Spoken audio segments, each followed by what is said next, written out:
yang mempercepat MM jadi tersangka sebenarnya adalah karena ulah kuasa hukumnya sendiri. Disampaikan kepada Bang Hotman Paris, tuduhan mengatur BAP adalah tuduhan yang sangat serius. Jadi sebelum dia menyampaikan sesuatu, harusnya dia datang ke lapangan dan tahu situasi yang sebenarnya. Jangan menghembuskan isu. Tahu apa tujuannya? Hanya untuk menggaling dana. Mereka memasukkan ke media sosial hanya untuk mendapat simpati dari masyarakat. Oh, ada keluarga yang kehilangan seorang anak dan butuh bantuan, maka datanglah uang.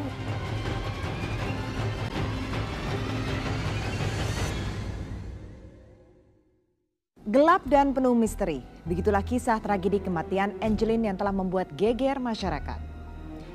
Ada banyak teka-teki yang belum terjawab atas kematian gadis kecil ini.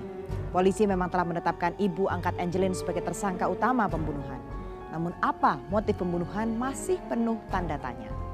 Apalagi sejak awal seperti ada upaya untuk menggiring opini kalau gadis kecil Angeline hilang entah kemana.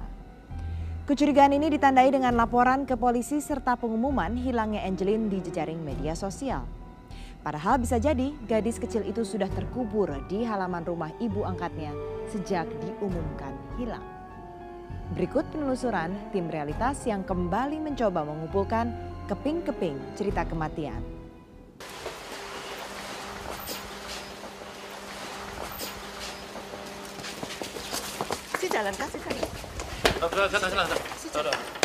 Inilah sosok ibu angkat Angeline yang berinisial MM. Babak terbaru kasus pembunuhan gadis cilik Angeline ditandai dengan ditetapkannya si ibu angkatnya ini sebagai tersangka utama pembunuhan. Tuduhannya tidak main-main, yakni melakukan pembunuhan berencana dengan ancaman hukuman mati.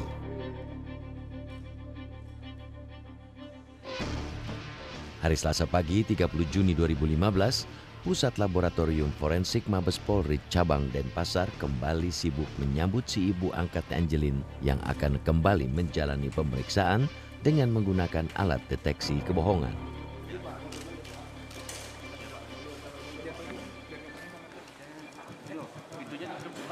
Hanya saja, ibu angkat Angeline ini malah bungkam di hadapan penyidik. Ia menolak diperiksa sebagai tersangka. Kita keberatan dan ibu juga keberatan karena alasan apa?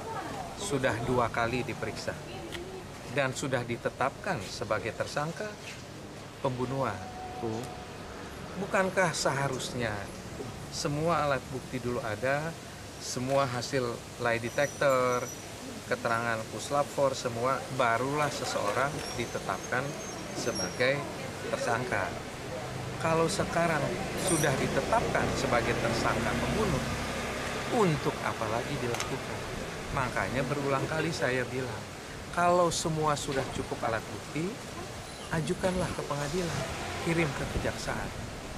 Jadi segala macam pemeriksaan maupun lie detector alatnya tidak akan kami lakukan. Polisi sebelumnya hanya menjadikan ibu angkat Angeline sebagai tersangka dalam kasus kematian Angeline dengan tuduhan pasal penelantaran anak. Sedangkan pelaku utama pembunuhan adalah seorang pembantu di rumah ibu angkat Angeline berinisial ATH. Belakangan, tuduhan makin berat dan justru ibu angkat Angeline ini dituduh sebagai pelaku utama pembunuhan. Saya mau kasih tahu nih keberatan-keberatan kita. Kapolda mengatakan setelah pemeriksaan lie detector, Agus banyak benarnya. Pertama kita tanyakan, kalau banyak benarnya artinya ada kebohongan. Yang mana yang dipegang, kebohongannya atau kebenarannya, yang kata Kapolda. Yang kedua, kenapa hasil lie detector yang dilakukan 2 kali oleh penyidik tidak diumumkan? Saya yang umumkan untuk Ibu Margaret. Tidak ditemukan kebohongan. Ya, ibu angkat Angeline ini memilih aksi tutup mulut setelah ditetapkan sebagai tersangka kasus pembunuhan berencana. Lain halnya jika ibu angkat Angeline ini diperiksa sebagai saksi untuk tersangka lain, yakni mantan pembantunya sendiri yang berinisial ATH di Polresta Denpasar. sebagai tersangka tidak mau diperiksa. Sebagai tersangka pembunuhan. Sebagai saksi untuk tersangka Agustinus dari kemarin sudah memberikan keterangan dan tetap akan kooperatif sebagai saksi. Kenapa sebagai tersangka tidak mau diperiksa? Kapolda sudah menyatakan sudah punya alat bukti. Ya kan? Buat apa diperiksa lagi? Tujuan pemeriksaan adalah mencari dan menemukan alat bukti. Ya. Kita dari awal kan menyatakan bahwa kita tidak terkejut dengan adanya penetapan tersangka. Karena begitu Agus berubah, Kapolda sudah menjanjikan akan ada tersangka baru. Gitu. Karena itu kita melihat ada indikasi tekanan publik. Dan kita dari awal sama sekali tidak setuju kalau penetapan tersangka seseorang itu didasarkan keterangan Agus yang berubah-ubah. Semua keterangan yang berubah di depan penyidik Polres, bukan di penyidik Polda. Jadi sampaikan kepada Bang Hotman Paris, tuduhan mengatur BAP adalah tuduhan yang sangat serius. Jadi sebelum dia menyampaikan sesuatu, harusnya dia datang ke lapangan dan tahu situasi yang sebenarnya. Jangan menghembuskan isu. Nanti diminta pertanggungjawaban sama orang, ya. Kecurigaan kita adalah Agus itu di BAP yang pertama di Polres, kok bisa mengaku sudah memperkosa berkali-kali sebelumnya? Kalau Angelin diperkosa berkali-kali, masa anak kecil nggak ketahuan diperkosa? Kan Angelin kan cuma hanya umur 8 tahun, kalau diperkosa pasti ketahuan dong. Tapi kemudian tidak ada bukti pemerkosaan. Atau penyidik tidak mendapatkan bukti pemerkosaan. Yang mempercepat MM jadi tersangka sebenarnya adalah karena ulah kuasa hukumnya sendiri. Oke? Kenapa saya bilang begitu? Pertama, dari awal penunjukannya aja publik sudah marah. Kenapa harus pengacara terkenal ditunjuk?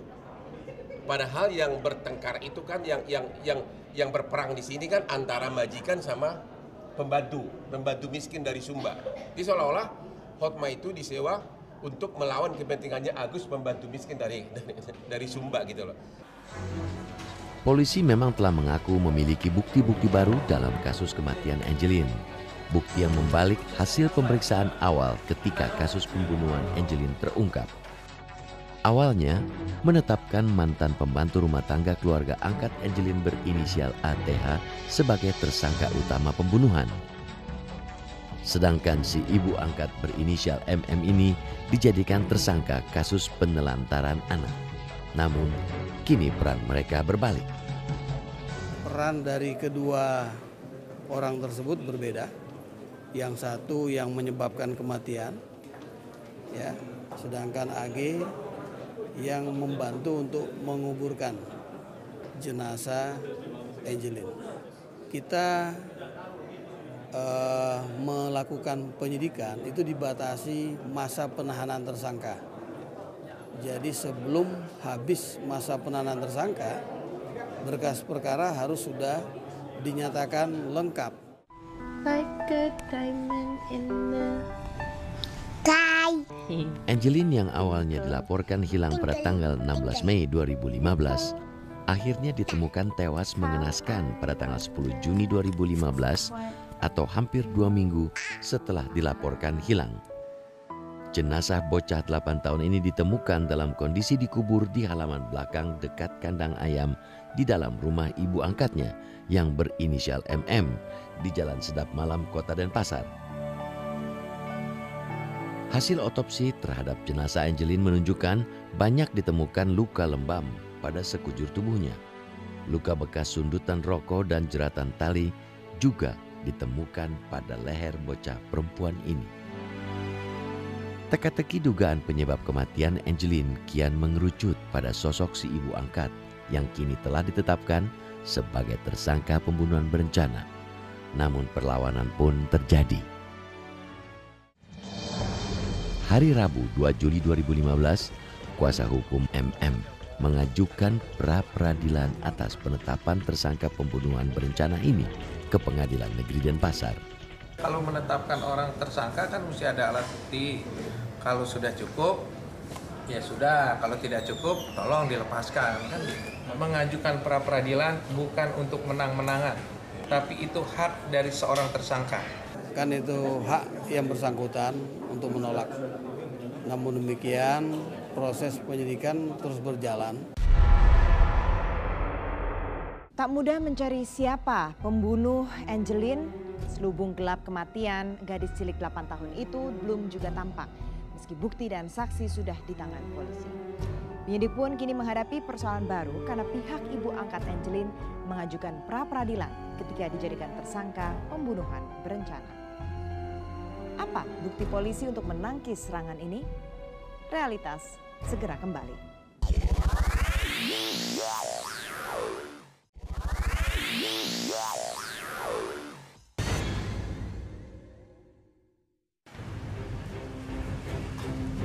Tak pernah sepi, berkali-kali rumah ini didatangi penyidik maupun aktivis perlindungan anak demi menguak penyebab kematian bocah Angelin. Tak jarang juga warga mengunjungi rumah ini hanya untuk memberikan dukungan maupun menyampaikan ucapan bela sungkawa. Di tempat inilah jenazah mungil Angelin ditemukan tewas mengenaskan pada hari Rabu 10 Juni 2015. Kejanggalan kasus pembunuhan Angelin bukan baru saja diungkap pasca ditetapkannya si ibu angkat Angelin sebagai tersangka utama pembunuhan berencana. Sebelum jenazah Angelin ditemukan, ada rangkaian peristiwa yang dinilai ganjil. Adalah Siti Sapurah atau bisa dipanggil Ipung, salah satu orang yang kerap datang ke tempat kejadian perkara untuk menyatukan rangkaian peristiwa kematian Angelin dan menelusuri keganjilannya. Ipung pun menduga ada peran dua kakak angkat Angelin dalam kasus kematian bocah perempuan ini. Kedua anak angkat Angelin ini berinisial I dan C, yang juga anak kandung MM. Dugaan ini muncul karena kedua kakak angkat Angelin ini adalah orang yang pertama kali menyebar berita kehilangan Angelin melalui jejaring media sosial. Saya mencatat setiap apa yang saya temukan. Dari sebelum kasus ini atau dilaporkan ke Polsek Dentim, kan sudah muncul duluan di medsos. Sekarang ada seseorang anak hilang dari pangkuan orang tuanya. Bukan lapor ke polisi, tapi lapornya ke media sosial. Tahu apa tujuannya? Hanya untuk menggaling dana. Mereka memasukkan ke media sosial hanya untuk mendapat simpati dari masyarakat. Oh, ada keluarga yang kehilangan seorang anak dan butuh bantuan, maka datanglah uang gitu loh. Dan anak itu hilang di Bali, Mbak. Tapi di mana di setting gambaran itu? Di Amerika. Dan itu diupload dari Amerika, bayangin gitu loh. Nah itu anggaplah petunjuk pertama yang buat saya merasa, saya bukan bentuk opini, tapi itulah fakta gitu loh. Terus begitu Buser datang, Buser lah yang meminta dia lapor. Karena Buser udah capek menanggapin semua telepon. Karena di sana kan ada tebusan 40 juta bagi yang memberikan informasi atau menemukan atau mengetahui. Gimana orang mau mengetahui, orang mayatnya di dalam kok. Mau pasang uang 1 miliar pun dia berani. Jangan 40 juta, karena kan dia tahu Angel ada di mana. Kalau di tangan dia kok terbunuh. Saya yakin tidak ada keterlibatan anaknya. Motifnya aja belum ditemukan sama Kapolda. Kok bisa bilang pembunuhan berencana? Kalau bisa menentukan bahwa seseorang melakukan pembunuhan berencana, harusnya dalam penyidikan dia temukan dulu apa motifnya. Polda sendiri mengakui motifnya sedang dicari. Ini kan sungguh janggal. Seperti yang disampaikan oleh Polda Bali di media, motifnya sedang dicari.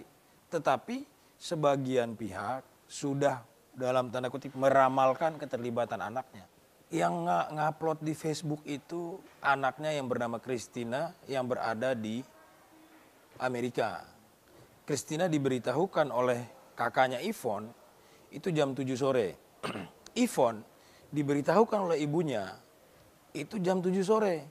Kenapa baru jam 7 sore? Kalau seseorang kehilangan anak, lumrah cari dulu ke tetangga, cari dulu ke depan sekitar rumah, cari dulu ke lingkungan, lapor ke lingkungan, lingkungan menyarankan lapor polisi. Itu hal yang lumrah, kok sekarang jadi masalah gitu loh. Hari itu juga tetap dilaporkan. Polisi sudah memeriksa kedua anak kandung tersangka MM ini sebagai saksi. Kedua kakak angkat Angelin ini juga beberapa kali datang ke kantor polisi sekadar membesuk sang ibu yang kini telah ditetapkan sebagai tersangka pembunuhan berencana terhadap Angelin.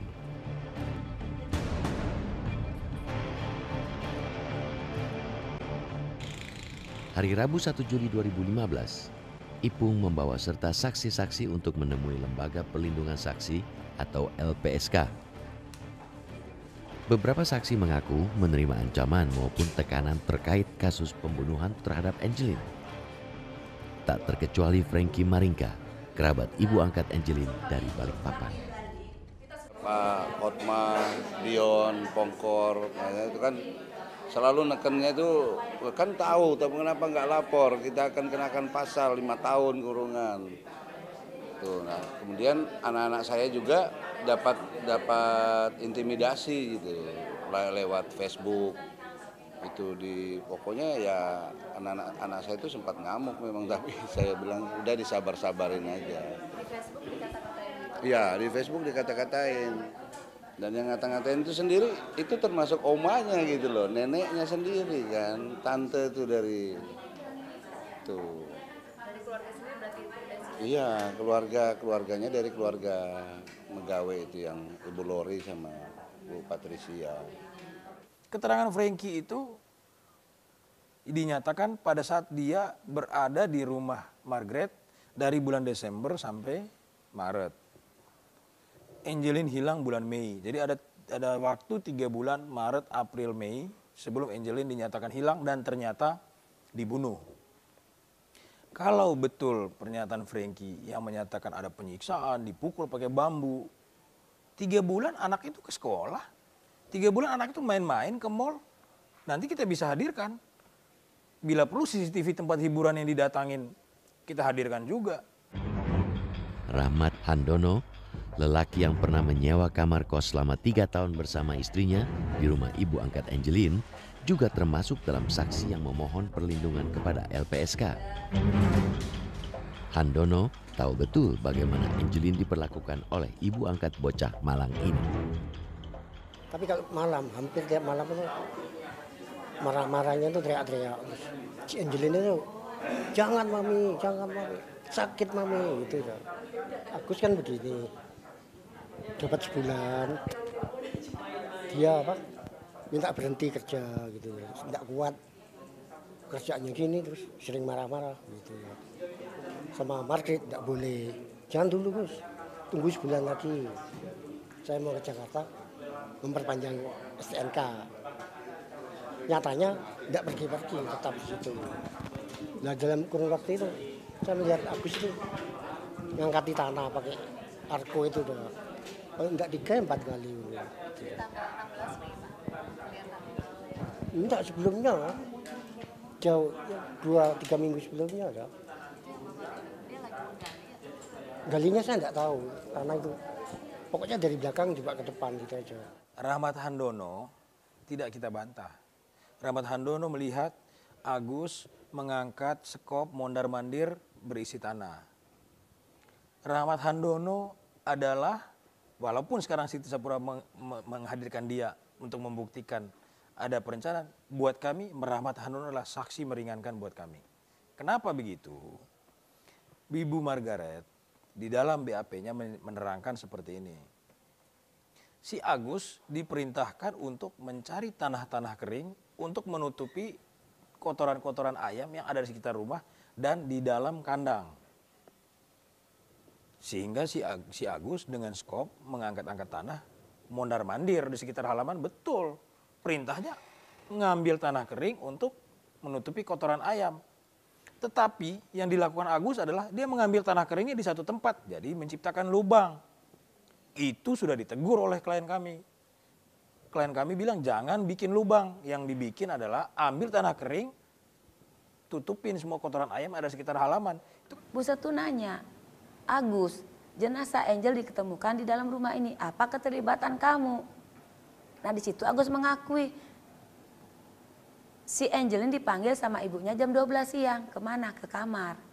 Tetapi tidak berapa lama ada teriakan lagi dari si Margaret, Angel, tapi bukan Angel memanggil, seperti kaget. Habis itu diam. Nah jam 7 malam saya disuruh menguburkan, itu aja. Nah inilah pengakuan yang jujur. Nah tapi setelah dia ada di Polresta, tiba-tiba ada muncul pengakuan dialah yang membunuh Angel karena dia memperkosa. Dan karena dia takut ketahuan sama Margaret, dia benturkan kepala sampai mati. Kan saya bantah. Kenapa saya bantah? Saya punya lagi alasannya. Sebelum otopsi datang sampai ke tangannya polisi, pihak rumah sakit sudah menghubungi saya. Hasil otopsinya seperti apa? Mbak Ipung, hasil otopsinya adalah ada pemukulan benda tumpul di kepalanya Angel sampai mengalami pendarahan keras. Itu 1. Ada lebam-lebam di sekujur tubuhnya. Itu 2. Ada sulutan rokok di tubuhnya. Itu 3. Dan tidak ada yang mengatakan adanya kekerasan seksual. Tetapi sekarang kalau Ago dinyatakan sebagai tersangka tunggal karena pemerkosaan, faktanya di mana? Hasil otopsi tidak mengatakan itu. Satu persatu pengakuan saksi sudah didapat polisi. Ada banyak saksi yang memberatkan si ibu angkat Angelin yang kini telah menjadi tersangka pembunuhan berencana. Pertanyaannya kemudian, apa motif pembunuhan Angelin? Realitas segera kembali.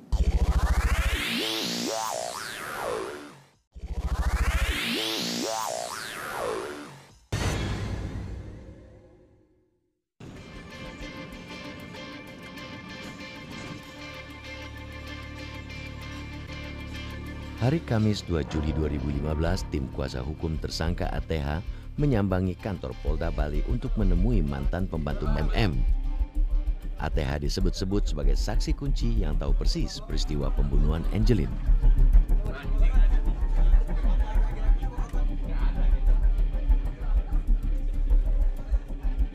Namun entah mengapa rupanya ATH telah dipindahkan polisi ke Polresta Denpasar. Saat itu juga tim kuasa hukum bergegas ke kantor Polresta. Ditanya lagi semua isi BAP dari mulai pertama 10 Juni, 13 Juni, 17 Juni kan, sama 20 Juni. Dan sepertinya Agus tetap pada jawaban dia yang terakhir yang tanggal 20 Juni. Yaitu yang mengatakan bahwa tetap MM yang sebagai pelakunya. Sepertinya Agus bisa menjawab semua dengan jelas dan terang, menguatkan sikap dia yang terakhir tanggal 20 Juni bahwa dia tidak ikut membunuh.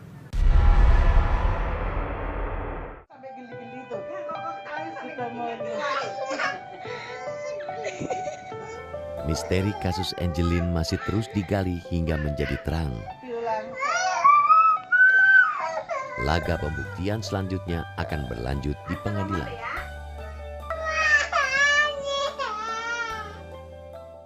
Tidak ada tekanan publik, ya. Sejak awal saya katakan bahwa penanganan kasus ini berdasarkan scientific crime investigation. Jadi proses penyidikan kasus pidana secara ilmiah, di mana akurasi pembuktiannya itu bisa dipertanggungjawabkan.